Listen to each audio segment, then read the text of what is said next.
ISF নেতা বিশ্বজিৎ মাইতি বলছেন? হ্যাঁ বলছি। আমি এনটি বাংলা ইউটিউব চ্যানেল থেকে বলছিলাম। হ্যাঁ বলুন। সন্দেশখালী যাওয়ার পথে আপনাদের সাথে কি হয়েছে যে পুলিশ আপনাদেরকে আটকেছে? মমতা বন্দ্যোপাধ্যায় দলদাস পুলিশ মেরুদণ্ডটা মমতা বন্দ্যোপাধ্যায়ের কাছে বিক্রি করে দিয়েছে।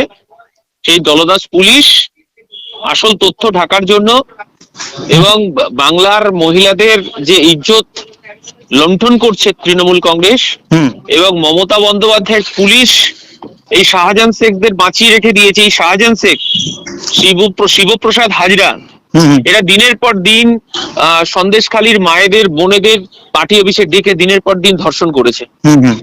এবং আমরা পুলিশকে এই কথাটা বললাম যে এই রাজ্যের পুলিশ, মমতা বন্দ্যোপাধ্যায়ের পুলিশ শেখ শাহজাহানকে ধরতে পারে না, ওখানকার মানুষের নিরাপত্তা দিতে পারে না, মা বোনেদের নিরাপত্তা দিতে পারে না। ওনারা বলছেন 144 ধারা, আমরা বললাম হাইকোর্ট তো 144 ধারা শিথিল করেছেন। এবং এই মমতা বন্দ্যোপাধ্যায় সব পুলিশ এবং মমতা বন্দ্যোপাধ্যায় পুলিশ মন্ত্রী ষড়যন্ত্র করে আবার 144 ধারা বিভিন্ন জায়গায় লাগু করেছে।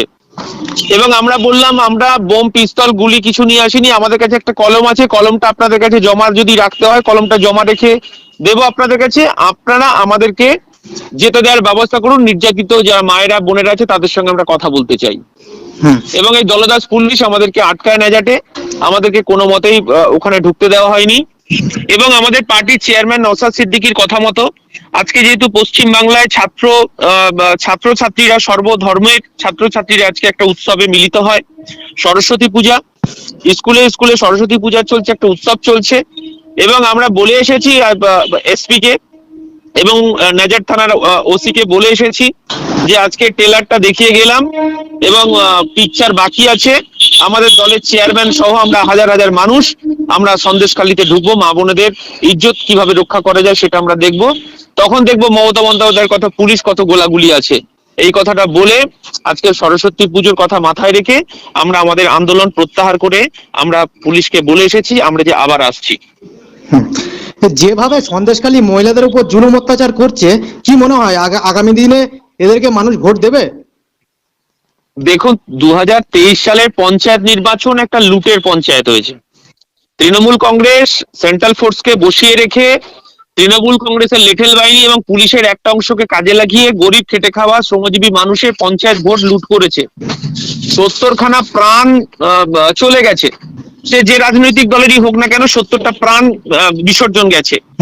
2023 সালে 21শে জানুয়ারি ধর্মতলায় আমরা মমতা বন্দ্যোপাধ্যায়কে এই কথাটা বলতে চেয়েছিলাম যে পশ্চিম বাংলায় শান্তিপূর্ণ নির্বাচন করতে হবে, রক্তপাতের নির্বাচন করতে হবে। কিন্তু তার পরিবর্তে মমতা বন্দ্যোপাধ্যায়ের পুলিশ, মমতা বন্দ্যোপাধ্যায়ের গভীর ষড়যন্ত্রে আমাদের চেয়ারম্যান সহ আমাদের 88 জনকে গ্রেপ্তার করে 42 দিন জেল খাটায়। এটা আপনারা দেখেছেন।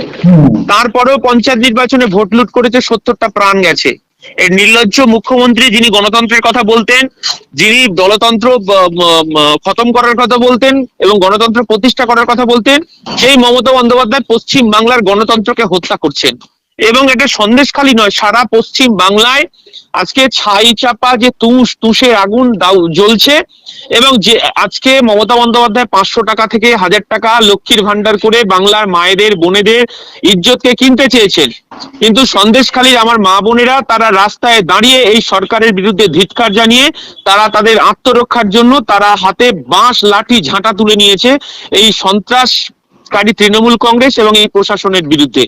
এবং এই আমরা মনে করি সন্দেশখালী যে পথ দেখিয়েছে এবং আজকে সারা পশ্চিম বাংলায় কোণে কোণে এই দাবানলের আগুন ছড়িয়ে পড়বে। যতই প্রশাসন আটকানোর চেষ্টা করুক না কেন, মমতা বন্দ্যোপাধ্যায়ের পুলিশ আটকানোর চেষ্টা করুক না কেন, উনি পারবেন না। এবং গণতন্ত্র প্রতিষ্ঠার লক্ষ্যে আইএসএফ এর লড়াই জারি থাকবে।